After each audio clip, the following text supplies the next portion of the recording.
This video is for all the perfect I too know people who won't correct all the comma and full stop for my sentence. How I don't know how to pronounce words correctly. She knows sabi speak English. Now why she dey cut her videos? You and perfection one day drag position. Ignorance is gradually stabilizing slavery in your mind. That is why you would judge a Nigerian for not speaking English right. Hey dummy, did they not teach you in school that English is not your first language? Now the same reason why una always the English shame people. Whenever they come internet, can't use their tribal language create content. Some of you go as far as calling them local. Start treating some of them less important. Whether you like it or not, those people you insult are more self-aware than you are. They are proud of their roots. Africans, the beauty of a people is their cultures and traditions. Now now forget all this for where we they speak. In case you don't know, our ancestors were forced, whipped, in pains. They brutalized them into accepting English language. It is weird. How come the abnormal is not normal to us? Now only Nigerians, they try hard to sound like other countries. 2 days in Europe, your accents don't change because you feel like you're not good enough. Inferiority complex won't finish you. Be confident in yourself, of your roots, of where you come from. Mona, don't stress me, oh. Mona, don't stress me at all. Trust me, I am not here to impress anybody.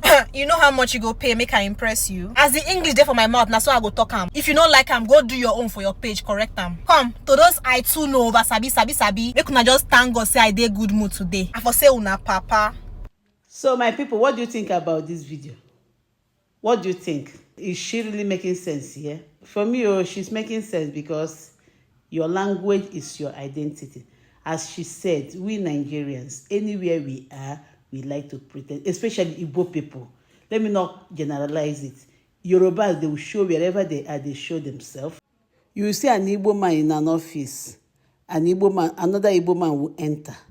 You won't see him speak Igbo to that person. He will be speaking English. And he knows that the person that entered is his brother. That is Igbo for you. But Yorubas, they try. But Igbos, this message is for Igbo people. They should try to be proud of their language. We are not proud of our language, really. Igbos, we have to be proud of our language. It's our identity. Please share this video. This girl is really on point here.